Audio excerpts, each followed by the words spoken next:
Bending of cyclist.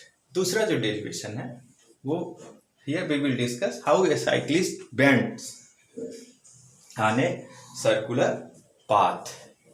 तो ये कोई सर्कुलर रोड है, कोई साइक्लिस्ट इस तरह से आ रहा है, तो जब वो टर्निंग पर होता है, मतलब रोड पर टर्न हो रहा होता है, सर्कुलर पाथ पर मूव कर रहा होता है, तो वो अपने को towards inner side of turn या रोड, वो उस साइड में अपने को वर्टिकल पोजीशन से स्लाइटली बेंड कर लेता है to maintain the force of friction and centripetal force ratio. इसी को यहां एक्सप्लेन करेंगे। तो ये साइक्लिस्ट है, टर्न पर है, ये एक्स वाई ये प्लेन है, एक्स हॉरिजॉन्टल एक्सिस, ये वर्टिकल एक्सिस, और ये आपका लेवल सर्कुलर रोड है। तो अब ये जो साइक्लिस्ट है वो उसकी पोजीशन ऐसी होनी चाहिए वर्टिकल, लेकिन अभी क्या है, वो बेंड हो गया by showing a theta angle bending from the vertical. Therefore its normal reaction will now pass at some angle. अब उसका जो नॉर्मल रिएक्शन है वो और इस तरह से पास करेगा, मतलब जो और है नॉर्मल रिएक्शन, उसके दो कंपोनेंट्स हो जाएंगे, वन और cos theta and other one और साइन थीटा, और जो वेट है वो जिस भी पोजीशन में है वहां से वर्टिकली डाउनवर्ड। तो ये कुल मिलाकर और कॉस थीटा और साइन थीटा और mg ये फोर्सेज हो गए। अब अगर इनको हमने रिजॉल्व कर दिया तो पहली कंडीशन होगी और cos theta which is equal and opposite to the weight of the system, that is cyclist. System इसलिए क्योंकि राइडर और बाइसाइकिल दोनों का मास काउंट हो रहा है, दोनों का वेट, तो इसलिए वो सिस्टम की बात आई। तो और कॉस थीटा क्योंकि वर्टिकल डायरेक्शन में कोई एक्सीलरेशन नहीं मिल रहा है, कोई फोर्स नहीं मिल रहा है, कोई मोशन नहीं हो रहा है, तो इसका मतलब यह हुआ कि जो वर्टिकल डायरेक्शन में ये दो फोर्सेज हैं mg और r cos थीटा, वो एक दूसरे को काउंटरली बैलेंस कर रहे हैं, and therefore r cos theta equal to mg। ये हो गया यहां। अब दूसरा पॉइंट हो सकता है कि r sin theta which is directed towards the center of the circular path।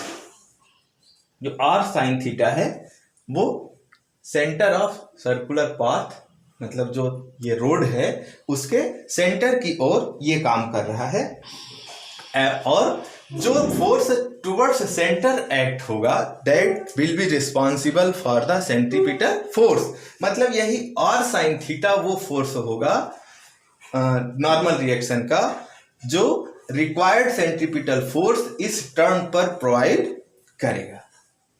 तो इसको अगर हम करें कि अगर वो सेफली टर्न हो जा रहा है तो इसके लिए एक कंडीशन होनी चाहिए कि available centripetal force means available force at the turn must be greater than required centripetal force. तो ये क्या हो गया कि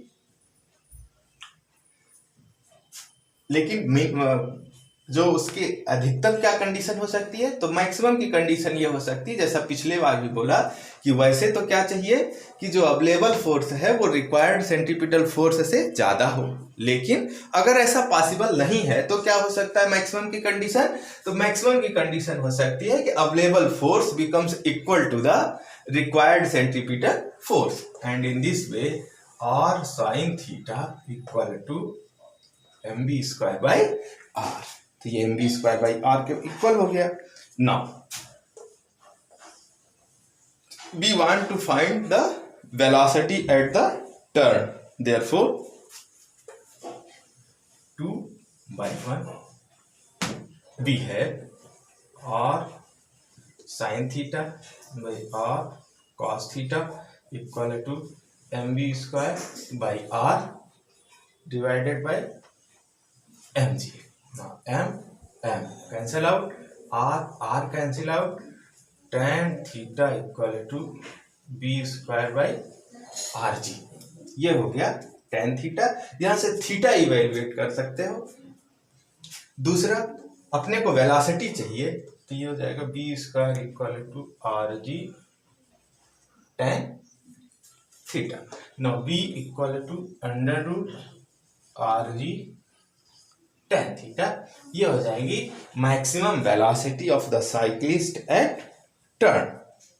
और अगर हम यहाँ से थीटा इवेल्युएट करें जैसा अभी बोला था, तो ये थीटा हो जाएगा theta equal to tan inverse b square by r ji.